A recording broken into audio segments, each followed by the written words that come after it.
Oke, nah jadi minggu lalu kita belajar memang nanokristalnya dia logam, gitu, logam. Berarti logam murni gitu ya, logam murni. Nah, tapi kalau oksida logam berarti dia logamnya udah teroksidasi, gitu ya. Biasanya ini nanokristal oksida logam itu misalnya dari golongan tanah jarang yang banyak ya. Nah, misalnya cerium oxide ya, cerium oxide itu banyak digunakan. Nah, biasanya dia itu dalam bentuk nanokristal ya, atau Al2O3 ya, Al2O3 aluminium oxide ya, atau WO3 ya, tungsten oxide. Nah, jadi di sini banyak digunakan, sudah mulai banyak digunakan di industri ya untuk oksida logam dalam bentuk nanokristal ini. Nah, jadi oksida logam tentunya dia banyak digunakan dalam bidang kimia, fisika, dan ilmu material. Ya, jadi kalau misalnya kalian nanti baca-baca penelitiannya Prof. Makmur, ya Makmur Sirait dari jurusan fisika, nah beliau juga banyak mengadakan riset dalam bidang nanokristal yang oksida logam ya. Nah, jadi apa menariknya oksida logam ini? Menariknya karena misalnya kita ada logam itu biasanya misalnya ada beberapa jenis senyawa oksidanya. Nah, misalnya seperti cerium oxide ini ya. Kita berbicara cerium oxide karena kebetulan itu penelitian saya waktu S3. Nah, cerium oxide ini dia ada CeO2 ya, ada Ce2O3. Atau misalnya kalau misalnya kita mau membuat si cerium oxide ini dalam ukuran nano ya, itu biasanya kita sebut CeOX ya, yang berarti X-nya itu menentukan bahwa di dalam material itu dia bisa plus 3, bisa plus 4. Karena sebenarnya cerium oxide, cerium ini kan dia bilangan oksidasinya bisa plus 3, bisa plus 4. Ya, jadi kalau dia 100% plus 3, kita sebut CeO2. Nah, kalau dia 100% Ce3 plus, ya, plus 3 itu Ce2O3.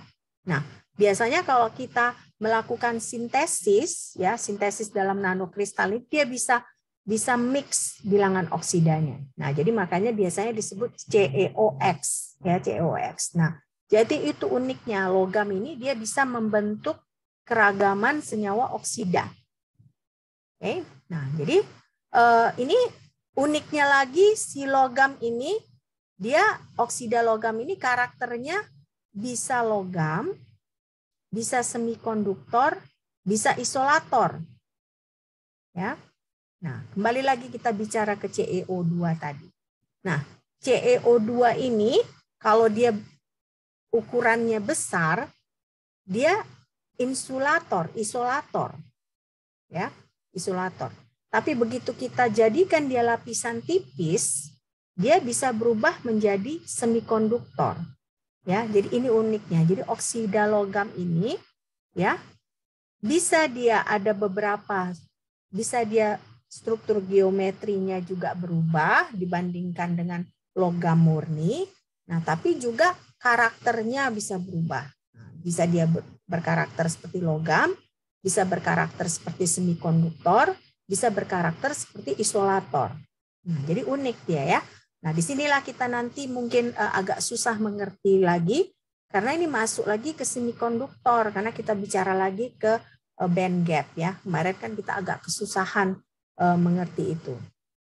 Nah, jadi aplikasinya di mana aja? Nah, ini ada saya ambil di internet ya.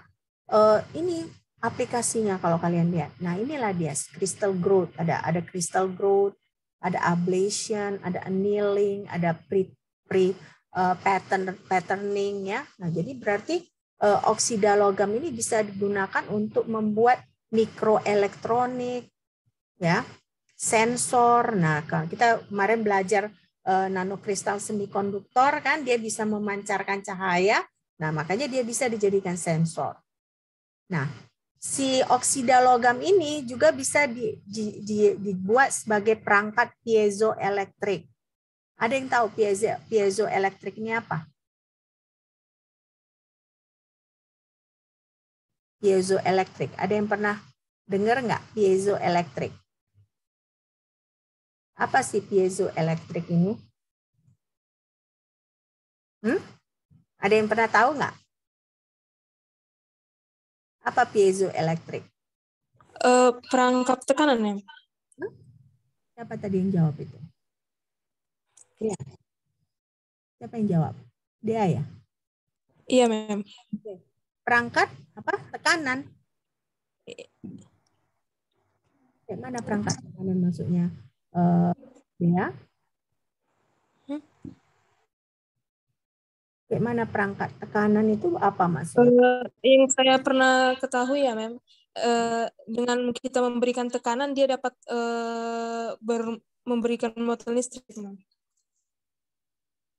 Dengan kita memberikan tekanan, dia bisa memberikan muatan listrik. Nah, dia bacanya itu di mana? Sekarang nggak baca sih, Mem. Dulu, Mem. Pernah tahu itu alatnya. Alat apa itu? Ingat? Enggak, saya bukan mau ini loh, bukan mau cuma saya mau tahu itu alat apa. Kalau yang sekarang piezoelektrik itu untuk jadi charger handphone gitu loh, Mem, yang handphone model sekarang itu, Mem. Yang dia diletakkan aja udah men-charge sendiri gitu, Mem. Ya, diletakkan sudah men-charge sendiri gitu ya. Jadi makanya sudah banyak gunanya ya. Ya, makanya ada juga charger sekarang kita nggak perlu ke listrik ya. Kita letakkan di satu tempat, dia udah ngecas sendiri ya. Oke, nah jadi ada piezoelektrik. Nah, itu dia dari oksida logam ya. Nah, ada juga ini saya bikin bahasanya sel bahan bakar, tapi dalam bahasa Inggris ini fuel cell ya, fuel cell. Nah, fuel cell itu banyak menggunakan oksida logam ya. Nah, baru ada juga kita gunakan sebagai pasivasi permukaan terhadap korosi. Nah, mungkin ini nanti Dea, ini penelitiannya kali ya. Dea kan muridnya Bu Isna ya. Nah, kan apa? Mau pakai silika, bukan? Ya, Dea? Iya, Bu. Nah, penelitiannya pakai silika, bukan? Iya, Bu, benar. Nah, pakai silika. Nah, silika itu kan kalau penelitian Bu Isna kan bisa dipakai untuk mencegah korosi. Nah, bagaimana? Ternyata kalau ada oksida logam bisa digunakan untuk mencegah korosi. Nah, terutama akan lebih baik lagi kalau misalnya dia bisa bikin dia dalam bentuk nano, ya. Oke, tapi itu masih jauh mungkin penelitiannya. Nah, baru ada katalis, ya katalis. Nah, ini yakin gambar-gambarnya. Ada fotokatalis, ya. Ada transistor, ada solar cell, ya, quantum dots itu di solar cell. Nah, ada piezoelektrik, ya. Nah, baru ada di sini gas sensor. Nah, itu kan tadi 3 minggu yang lalu kita belajar semikonduktor kan, nanokristal. Nah, jadi dia bisa, karena dia bisa photoluminescence, nah dia bisa dijadikan sebagai sensor. Ya. Nah, inilah aplikasi oksida logam itu. Nah, jadi aplikasinya ini, jadi kita mau lihat kenapa sifat fisik dan sifat kimia dari nanopartikel oksida logam ini. Nah, pertama itu ya tentunya karena nano ukurannya itu sangat kecil.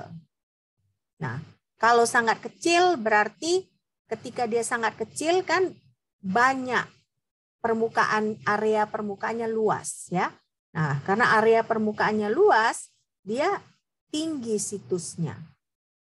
Nah, ini kan kalian bisa lihat kan, dia ada di sini. Nah, ada seperti ini, ada seperti ini. Nah, ini juga dia kan kalian lihat dia situsnya tinggi. Ya. Nah, berarti kalaupun kita mau gunakan ini sebagai absorpsi dari suatu material, misalnya ini katalis, jadi kan harus mengabsorpsi gas ya. Nah, berarti kan banyak tempat untuk si gas itu bisa masuk ke permukaan. Nah, inilah yang kita sebut sebagai permukaan tepi dengan situs tinggi. Nah, kalau banyak tempat si gas bisa terabsorpsi, berarti kan si material ini menjadi reaktif. Nah, makanya di sini kita sebut ukuran kecil. Nah, kepadatan sudut atau permukaan tepinya situsnya tinggi karena banyak tempat yang bisa didatangi oleh si gas yang mau terabsorpsi di situ. Contohnya. Nah, baru berarti faktor pertamanya itu ya ini ada 3 faktor. Ya, faktor pertama ukuran nanopartikel. Nah, ukurannya itu kan misalnya semakin kecil dia berarti kan simetrinya ini semakin beragam, ya. Parameternya ini juga kalian lihat di sini parameter selnya ini bisa bermacam-macam kan, dia ada yang seperti ini, ya kan, ada yang seperti ini. Nah, ada yang gini. Nah, ini karena ukurannya semakin kecil, ya. Kalau kalian lihat kan semakin kecil dia semakin banyak terekspos. Ya. Nah, itulah keunikan dari oksida logam nanokristal ini. Nah, yang berikutnya bukan yang berikutnya masih bagian dengan ukuran yang kecil itu kan berarti misalnya kalau kita punya oksida logam curah atau oksida logam yang ukuran besar yang enggak nano, nah dia itu biasanya kuat dan stabil. Ya, kuat dan stabil, jadinya kristalografinya itu sudah tidak berubah lagi karena stabil. Nah, kalau begitu berarti ada kaitan nantinya energi bebas permukaan dengan kestabilan. Ya. Nah, berarti penurunan ukuran partikel itu ya berpengaruh kepada kestabilan termodinamika karena kan energi bebas permukaan ini ada kaitannya dengan kestabilan termodinamika. Nah, jadi bagaimana? Nah, ternyata kalau kita modifikasi parameter sel atau transformasi struktural, nah ini pada kasus ekstrimnya. Nah, pada kasus ekstrim ini nanopartikel ini dia bisa hilang. Kenapa bisa hilang? Karena dia ada interaksi dengan lingkungan dan akhirnya energi bebas permukaannya tinggi. Ya, energi bebas permukaannya tinggi. Nah, jadi yang mau dimau bagaimana? Jadi yang kita mau kalau misalnya ukurannya nanopartikel, ya, nah, yang kita mau itu energi bebas permukaannya rendah. Nah, kalau energi bebas permukaannya rendah, dia menjadi stabil, ya. Nah, ini kalau fenomena ini kita bisa lihat di ini berbagai macam oksida, ya. TiO2, ya, titanium oxide, baru vanadium oxide, aluminium oxide, dan molybdenum oxide. Nah, titanium dioxide ini, nah ini yang sering dipakai pada fotokatalisis ya, Nah, jadi fenomena ini terlihat, jadi ada perbedaan ya antara TiO2 pada kondisi curah dengan TiO2 pada struktur nano. Karena TiO2 pada kondisi curah, misalnya ada beberapa fase dia, kan kalian ingat fasenya itu misalnya FCC, BCC gitu kan ya, atau 111 indeks Millernya. Nah, jadi ada beberapa fase yang pada keadaan curahnya TiO2 ini rendah stabilitasnya. Tetapi begitu misalnya dikecilkan ukurannya menjadi struktur nano, si TiO2 ini, TiO2 pada fase yang kecil, yang stabilitas rendah tadi, menjadi sangat stabil. Ya, jadi makanya pengurangan ukuran si oksida logam ini ada kaitannya juga supaya bahannya menjadi lebih stabil, ya, material ini menjadi stabil, ya. Nah, ini contohnya seperti ini. Ada juga contohnya seperti ini, ya. Kan tadi saya bilang kalau oksida logam ini begitu dikecilkan, ya, dia jadi lebih murni, lebih reaktif, ya, lebih reaktif. Kenapa? Karena misalnya contohnya kita punya logam murni yang seperti ini. Ini BCC, ya. Body center cubic. Nah, Tapi begitu dia sudah menjadi oksida, ya tentunya kalau oksida kan ada oksigennya. Nah, berarti kan dia terdistorsi dia. Ya, terdistorsi. Nah, ketika terdistorsi ini, ya kan? Yang terjadi semakin banyak ini terekspos yang ini permukaannya ya, semakin banyak terekspos ya. Nah, akhirnya kan kalau misalnya kalau kalian bandingkan ikatan yang ini, kalian lihat cursor saya kan? Lihat, Mem. Lihat, Mem. Kalau kalian bandingkan ikatan yang ini dengan ikatan yang ini, nah, ikatan yang ini akan lebih reaktif dibanding ikatan yang ini karena dia terdistorsi. Ya, jadi inilah salah satu manfaat kalau kita membuat oksida dari logam. Ya, jadi semakin kecil ukuran partikel, semakin banyak atom yang permukaan atau atom antarmuka. Kan ini semakin padat kan karena ukuran misalnya kalau kita contohnya lah ini misalnya cerium. Ini cerium oxide. Nah, ukuran Ce dengan oksigen itu berbeda kan? Biasanya memang oksigen itu lebih besar dari logam, kation logam kan? Jadi karena lebih besar yang seharusnya dia lurus ini kalau antar dengan logam yang sama. Nah, karena dengan oksigen dia jadi terdistorsi. Nah, berarti kan yang ini atom oksigen yang ini lebih terekspos kan? Kalau dia permukaan gitu dia lebih terekspos. Nah, jadi makanya karena itu selain dia lebih gampang diputus, yang berarti lebih reaktif, ya. Nah, tapi dia juga mengekspos si salah satu atom permukaan ini, ya. Nah, itu gunanya. Nah, jadi ini ada nanti kaitannya dengan strain intrinsik dan ekstrinsik, ya. Nah, jadi kalau kalian misalnya bekerja dengan nanomaterial, ya. Ada istilahnya proses anil. Proses anil itu biasanya adalah proses pemanasan tinggi.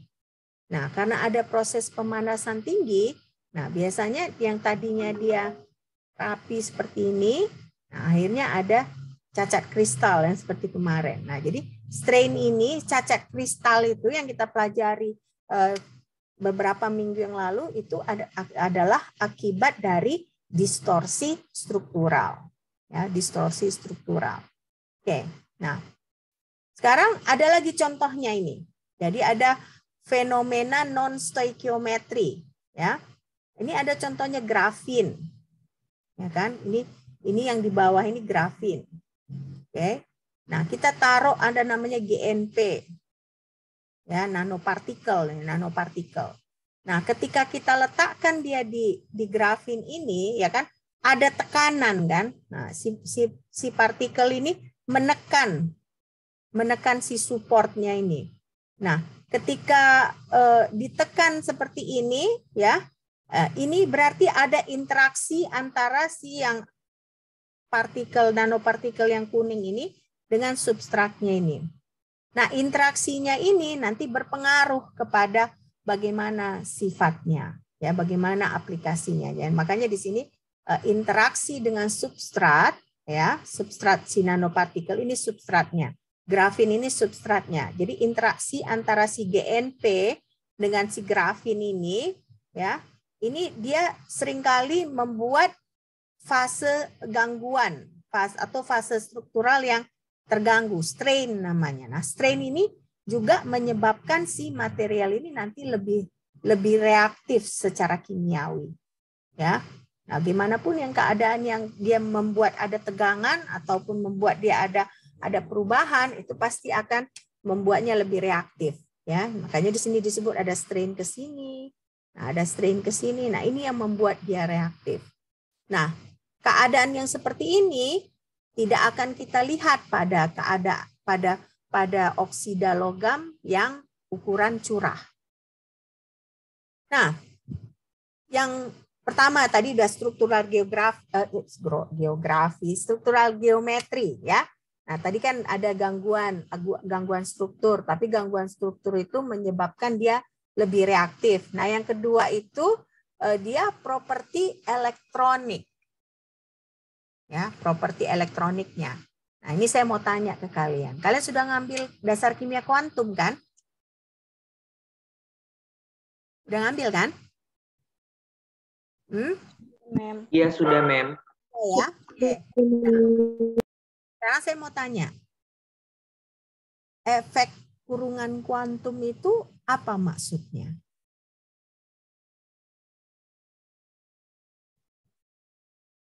Quantum confinement effect. Apa artinya? Ada yang bisa jawab? Efek kurungan kuantum itu apa artinya?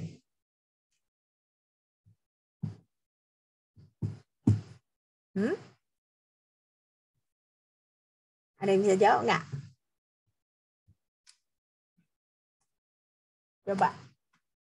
Coba dicek di Google. Apa artinya?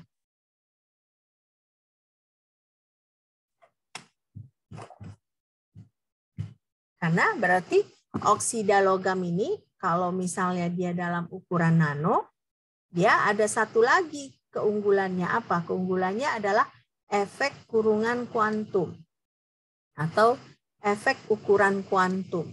Nah, jadi seperti apa sih quantum confinement effect itu? Ada yang bisa jawab?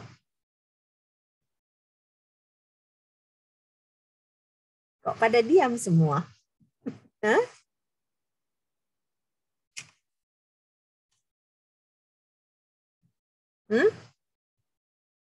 Udah belajar kan dasar kimia kuantum? Udah, Mem. Coba apa tuh? Sasha yang jawab tadi. Coba. Sasha, kira-kira apa sih quantum confinement effect atau efek kurungan kuantum ini?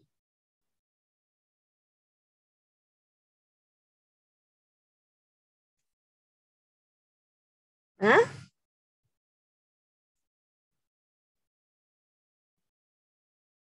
Oke. Nanti kalian cari ya di rumah ya. Apa ya? Nah, makanya sebenarnya kelas nanoteknologi ini ya sangat-sangat sangat kita perlukan kita mengerti quantum chemistry ya.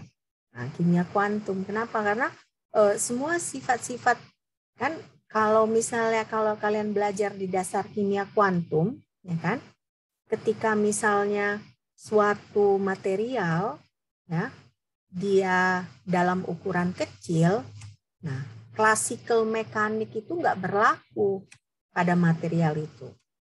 Jadi yang berlaku itu apa? Yang berlaku itu adalah quantum mechanics, ya, karena dia quantum mechanics itu khusus untuk material yang kecil ukurannya, ya. Nah, jadi ini makanya faktor kedua itu dia adalah efek kurungan kuantum atau quantum confinement effect. Nah, apa efek kurungan kuantum ini? Efeknya adalah bahwa kalau misalnya si oksida nanologam itu energi level dari atomnya, dari elektronnya, dia dalam keadaan diskrit. Dia tidak dalam keadaan kontinu. Ini dia contohnya. Ya, inilah efek kurungan kuantum ini. Jadi kalau kita lihat ini kan kita punya quantum dots, ya, quantum dots ya. Nah, quantum dots ini dia ada ukurannya tertentu.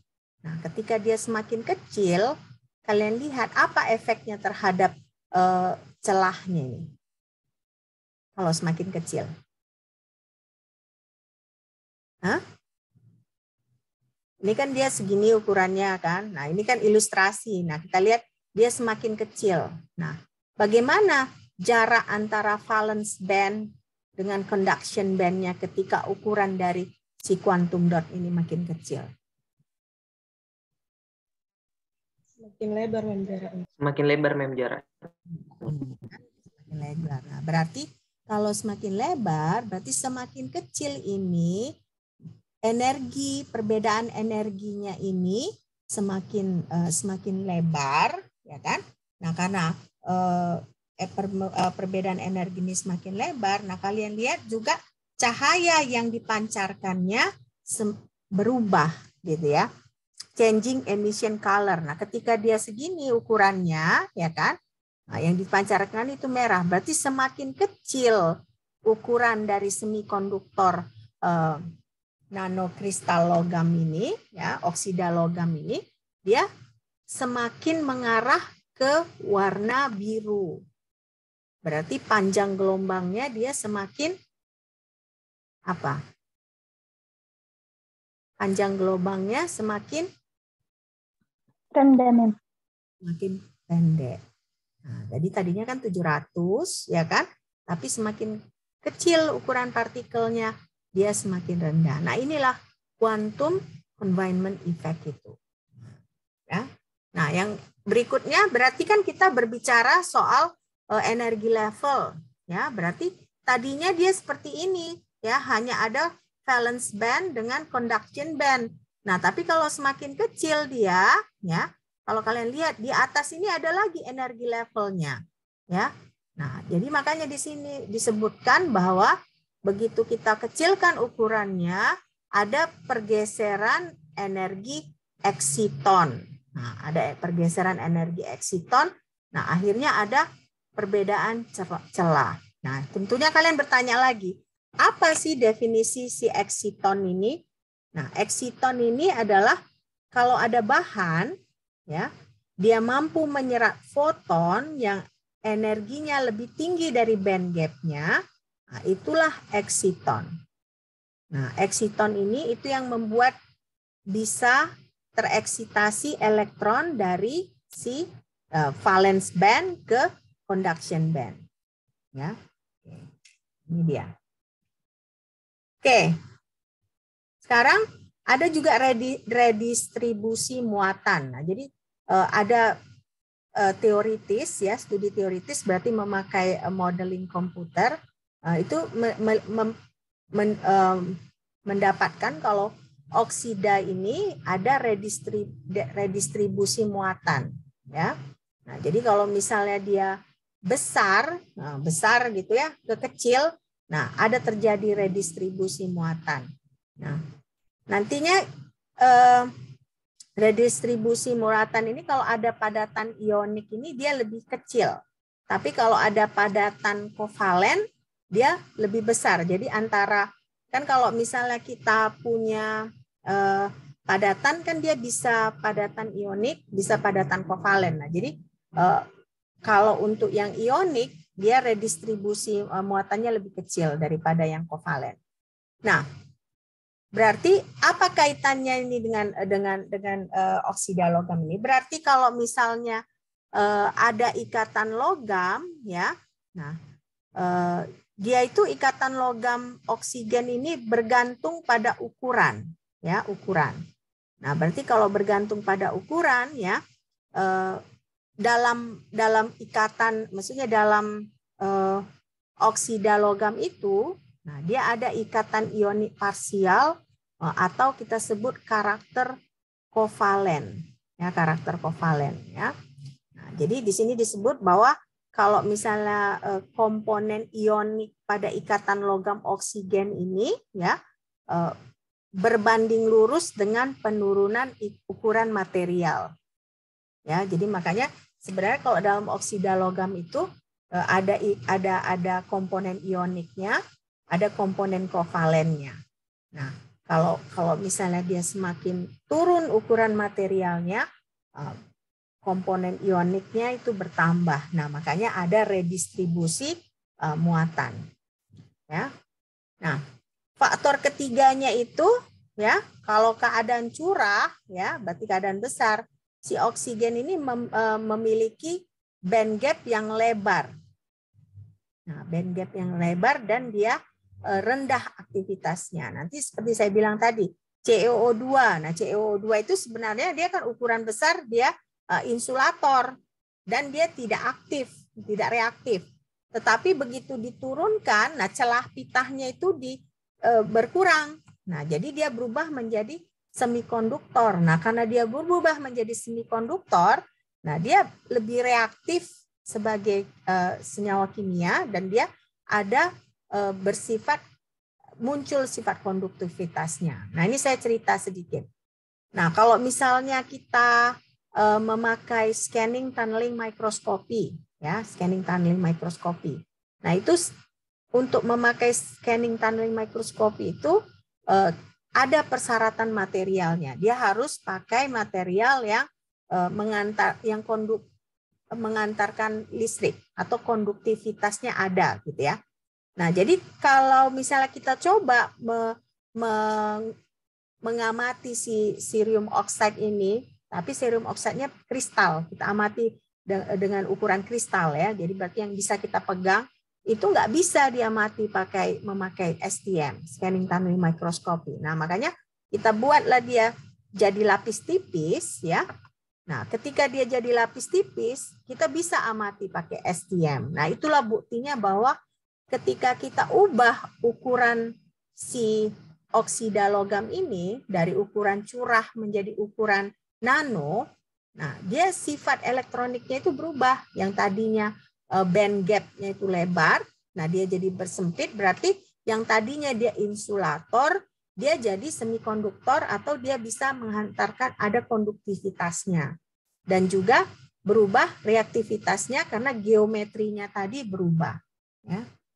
Nah, jadi sekarang apa pentingnya properti permukaan itu? Pentingnya karena misalnya kalau kita mau mereaksikan, kalau kita melakukan reaksi padat gas atau padat cair. Nah, misalnya kita mau membuat nanokristal. Nah, nanokristal ini bisa dibuat dari gas menjadi padat ya. Nah, ada gas padat, ada cair padat. Nah, kalau cair padat itu biasanya yang kita kerjakan di lab, yang pakai solution ya.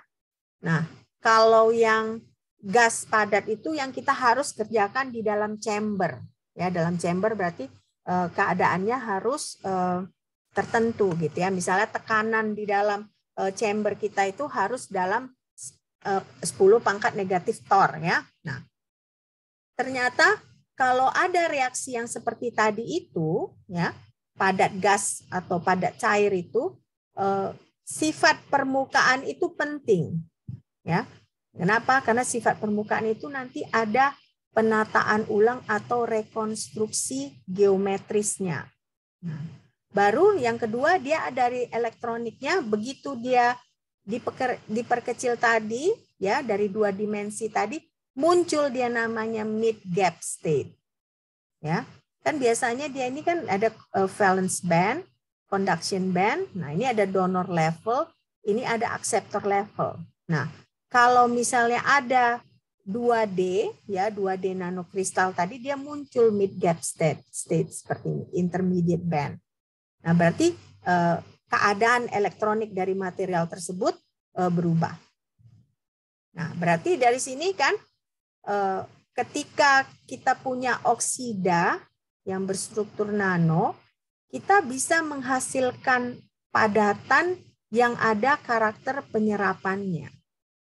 Ya, ke penyerapannya. Nah, makanya kalau kalian pelajarin ya, biasanya itu si oksida logam ini yang nano oksida logam ini sering juga digunakan sebagai absorpsi dari gas. Ya, kenapa? Karena dia padatan yang ada efek penyerapannya. Nah, ini misalnya contohnya ini kan, ini adalah nanokristal logam. Ya, nanokristal logam. Nah, ini adalah nanokristal oksida logam ya. Nah, jadi kalau misalnya ada nanokristal oksida logam ya, itu muncul namanya undercoordinated atom. Nah, apa itu undercoordinated atom? Undercoordinated atom ini berarti ketika kita punya oksida logam ya, ada bagian dari permukaannya itu yang nggak ada oksigennya. Ya, hilang oksigennya. Nah, hilang oksigennya itu menyebabkan si permukaan ini menjadi reaktif kan, karena dia undercoordinated, berarti dia butuh sesuatu yang membuat dia stabil kan. Jadi makanya apapun gas yang masuk yang mau diserap bisa dia serap gitu. Nah, makanya di sini inilah kelebihan dari nanokristal oksida logam itu. Mereka mempunyai undercoordinated atom. Sehingga aktivitas kimia dari sistem tersebut dia lebih tinggi. Nah, jadi ini makanya di sini kita sudah belajar tadi, kita ulangin ya, saya tanya kalian. Jadi apa 3 properti yang utama dari oksida nanologam ini tadi yang kita sudah pelajari sejauh ini?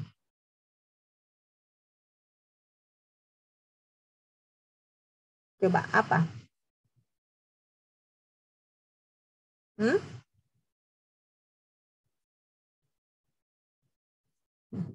Saya sebenarnya ngajar kelas ini kurang semangat. Kalian agak nggak aktif ya? Atau di kelas saya aja kalian gitu ya? Saya kalau misalnya mahasiswa saya nggak aktif gitu, apalagi Zoom gini, makin kurang semangat saya ngajar. Apa yang kita sudah pelajari hari ini? Apalah take home message kalian? Ya memang kalian sudah termasuk angkatan akhir ya, tapi bukan berarti kalian nggak serius dalam kelas ya. Oke. Ya apa? Coba. Apa take home messages-nya hari ini?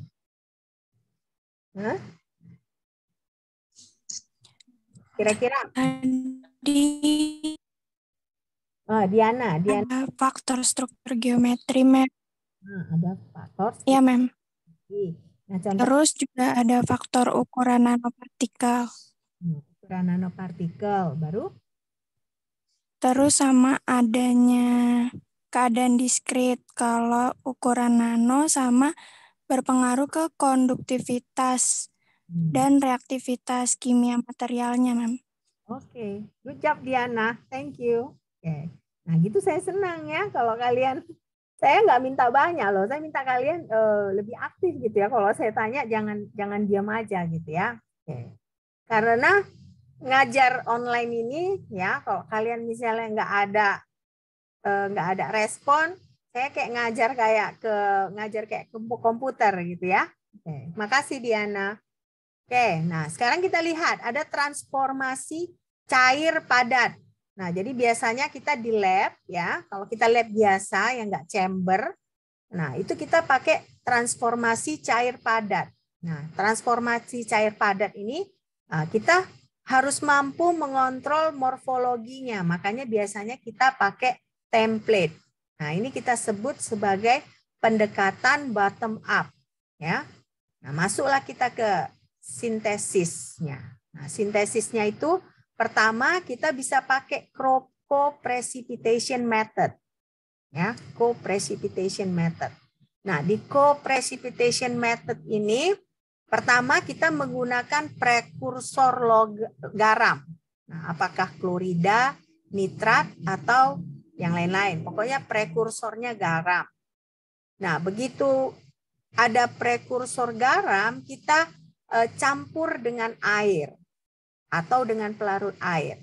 Nah, sehingga nanti akan mengendap dalam bentuk oksohidroksida. Ya, oksohidroksida. Nah, ini dilakukan dengan bantuan basa. Nah, nanti kalian bingung. Saya ada ininya. Ada grafiknya, ada diagramnya. Nah, ini saya ambil dari satu paper ya. Nah, contohnya ini. Kita punya Na2 WO4 3H2O ya. Nah, ini kan berarti kan kita mau membuat si ini oksida dari WO ya, WO3 ini. Ya kan? Nah, berarti kan ada prekursornya. Prekursornya tadi apa? Garam kan? Nah, di sini disebutnya mereka menggunakan prekursor natrium. Ya, natrium. Nah, dimasukkan ke air. Ya kan? Nah, kalau yang sebelumnya tadi katanya dengan bantuan basa. Nah, kebetulan yang contoh paper ini dia dengan bantuan apa ini? Asam.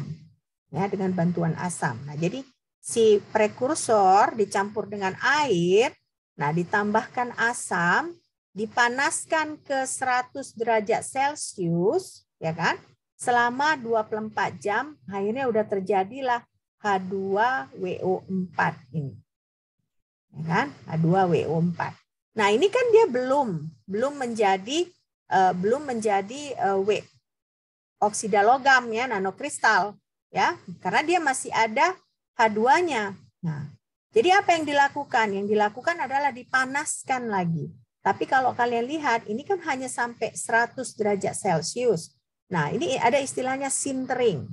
Jadi sintering. Nah, kalau sintering itu kan dia jadi berbentuk partikel dia. Kan tadinya ini larutan kan, dalam larutan partikelnya. Nah, ini dia mau jadi padatan. Jadi ini adalah transformasi cair padat untuk membuat oksida logam, ya.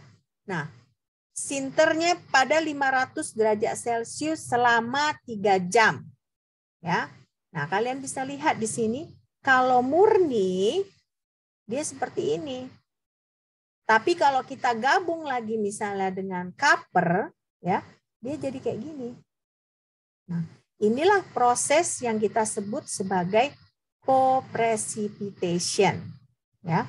Co-precipitation. Nah, co-precipitation ini ya, kita bisa kontrol morfologinya. Itu bisa juga bergantung pada apa prekursornya, berapa temperaturnya ya. Nanti itu akan berpengaruh kepada bagaimana morfologinya. Dan juga kalau dia murni atau ada campuran. Kalau murni dia ini kalau kita lihat kan dia ukurannya lebih besar ya. Nah, sementara kalau yang campuran dengan copper dia lebih kecil-kecil. Ya. Nah, itulah tadi kita bilang kan kalau misalnya kita punya oksida logam, apalagi ada campuran copper ini contohnya, nah struktur geometrinya semakin terdistorsi. Nah, jadi makanya dia semakin banyak celah-celahnya kalau kita bandingin kan. Jadi sekarang ada juga alternatif baru. Kalau tadi kan prekursornya apa? Garam ya. Nah, dalam hal ini misalnya prekursornya ini dia Na natrium ya. Nah, natrium itu digabung dengan si WO4,3A2O itu. Nah, sekarang ada juga pembuatan co-precipitation itu dia menggunakan surfaktan.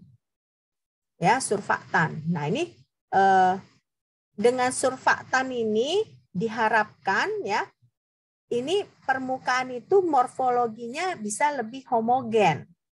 Ya, homogen. Karena kalau ini kan dia tidak terlalu homogen. Nah, jadi diharapkan dengan penggunaan surfaktan ini lebih homogen. Nah, ada juga metode sonokimia.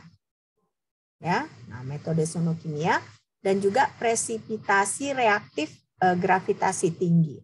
Oke, nah jadi pokoknya intinya untuk kopresipitasi itu harus ada prekursornya. Nah, kalau yang metode yang lama prekursornya garam, metode yang baru prekursornya bisa pakai surfaktan. Ya. Nah, baru ini ada yang kedua itu adalah sol gel processing. Ya. Nah, sol gel processing ini dia juga pakai prekursor. Ya.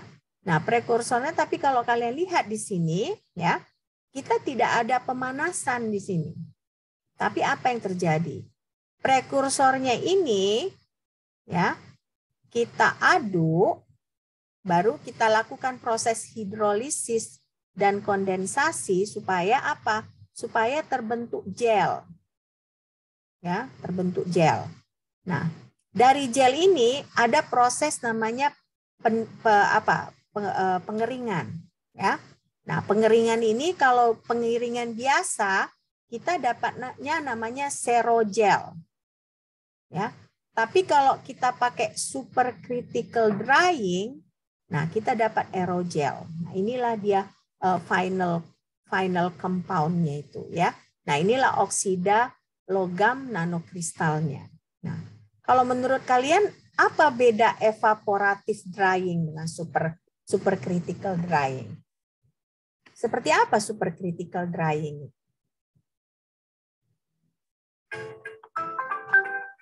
Seperti apa supercritical drying itu?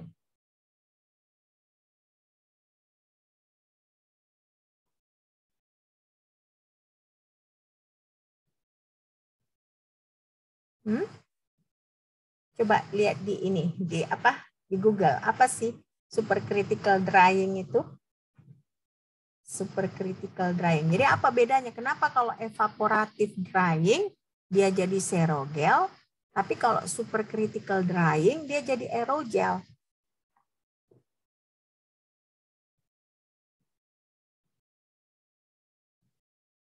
Apa itu supercritical drying?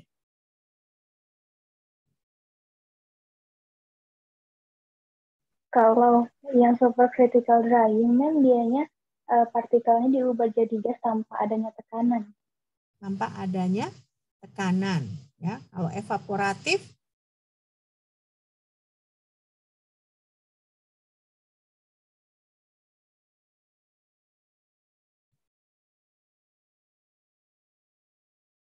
ya.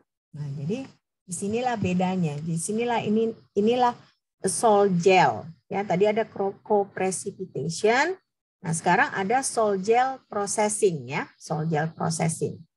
Nah, berarti di sini kan kondensasi itu bisa mengarah ke jaringan logam hidroksida. Jadi terbentuklah dia permukaannya, ya. Nah, berarti permukaan itu mengalami polimerisasi. Nah, polimerisasi sehingga ada porinya, ya, porinya. Nah, jadi kalau dilakukan lagi proses kalsinasi, nah itulah nantinya makanya ada beberapa material nano-oksida logam kita sebut sebagai materi oksida logam yang berpori halus. Nah, contohnya seperti zeolit, ya kan? Zeolit itu apa kelebihannya? Zeolit itu kan kelebihannya memang dia ada porinya, makanya banyak dilakukan. Dia bisa katalis, ya kan? Dia tapi bisa juga sebagai absorpsi gas. Nah, zeolit ini ya bisa dibuat dengan proses sol gel ini, ya. Jadi tergantung bagaimana proses pengeringan kita, ya. Nanti kita dapat suatu oksida yang berpori sangat halus, ya. Nah, sekarang ada teknik namanya microemulsion teknik atau teknik mikroemulsi. Nah, teknik mikroemulsi ini bisa pakai micelle langsung atau inverse micelle. Nah, ini micelle contohnya. Ya, surfaktan dia. Dia ada kepalanya, ada dia kakinya, ya. Nah, kalian bisa lihat di sini dia prosesnya. Dia polar head group. Nah, baru ada aqueous phase-nya, baru organic tail-nya. Ya, ada organic tail-nya. Jadi yang dia seperti ekor ini adalah organik, ya. Sementara yang kepalanya ini dia biasanya bersifat polar. Nah, jadi kalau microemulsion teknik ini atau teknik microemulsion ini, nah, untuk membuat oksida logam nanokristal ini kita harus campur dengan surfaktan. Ya, harus campur dengan surfaktan dan akhirnya ada nanti terbentuk si nanokristal semikonduktor ini, ya. Nah, berarti nanti di situ ada campuran Turner, ya. Campuran Turner kemarin kalian udah belajar kan di kesetimbangan fasa, ya. Bagaimana ada campuran Turner, ya. Jadi berarti di situ ada air, surfaktan dan minyak. Oke. Nah, oke, saya rasa sampai di sini dulu aja, ya. Kita lanjutkan juga nanti kalian juga semakin jenuh, semakin nggak ada yang masuk. Saya rasa banyak ya informasi yang kita dapat hari ini, ya. Oke, saya review dulu. Jadi ada berapa teknik tadi yang kita pelajari hari ini? Pembuatan nanokristal semikonduktor, nanokristal oksida logam. Coba ada yang bisa jelaskan? Tadi Diana sudah, ya kan? Terus Syasha udah, terus Dea udah. Yang lain kira-kira?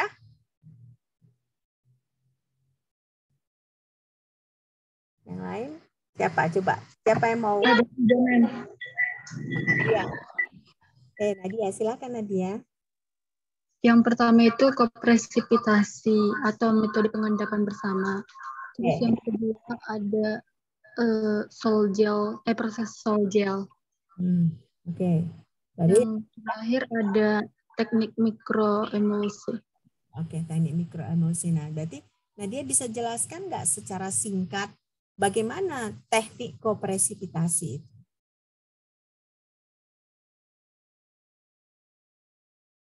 Atau ada Sebentar ya. Kalau precipitasi itu melibatkan prekursor, Mem. Contohnya itu bisa garam. Kemudian dia larut dalam air, mengendap dalam bentuk oksohidroksida. Kemudian menggunakan bantuan basa juga, Mem. Menggunakan bantuan basa. Oke, nah sekarang kalau ada yang bisa jawab, ada yang bisa bantu saya nggak kira-kira kalau teknik sol-gel bagaimana? Teknik sol-gel. Ya, Mem. Ya, silakan Saud. Kalau teknik sol-gel itu sama juga dengan teknik presipitasi di mana menggunakan prekursor. Di mana larutan prekursornya itu nanti bakalan di stirring atau diaduk, kemudian terjadi proses hidrolisis dan proses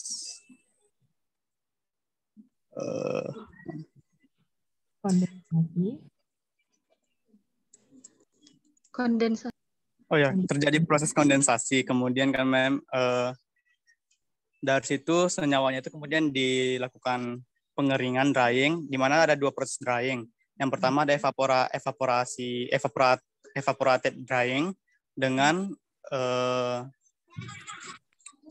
supercritical drying, di mana evaporated drying ini adalah metode pemanasan yang manual. Sementara supercritical drying itu dia menggunakan di mana keadaannya tuh di mana zatnya itu diubah menjadi gas tanpa adanya tegangan permukaan. Untuk hasilnya itu dari supercritical drying itu menghasilkan aerogel, sementara dari evaporated drying itu menghasilkan serogel. Nah, saya senang ya, ternyata kalian mendengarkan kuliah saya ya, saya senang sekali. Jadi saya pikir kalian nggak dengarkan. Jadi oke, terima kasih sudah berpartisipasi di diskusi singkat ya. Oke, nah jadi inilah setengah semester ini yang sudah kita pelajari ya, mulai dari kita pengenalan nanoteknologi ya, kita belajar indeks Miller ya, bagaimana perhitungannya, bagaimana penentuan indeks Miller, bagaimana kita menggambar bidang 11, 110. Nah, kita sudah pelajari semester ini, dan juga kita masuk kemarin belajar bagaimana kalau ada semikonduktor yang ukuran nano ya, bagaimana logam yang ukuran nano, nah, bagaimana juga oksida logam yang ukuran nano. Oke, nah selanjutnya kalian banyak baca paper. Kalau memang ada penelitian kalian yang ada kaitannya dengan pembuatan nanokristal atau nanopartikel, nah itulah kalian nanti nggak akan bisa kita pelajari sepenuhnya di kelas semua gitu ya. Karena ini saya aja membuat bahan perkuliahan ini, saya bingung mau masukin apa, saking banyaknya. Nah, jadi makanya selanjutnya ya, paling nggak kita dasarnya kita sudah belajar. Nah, untuk mengembangkannya itu tugas kalian. Oke? Nah, kalau gitu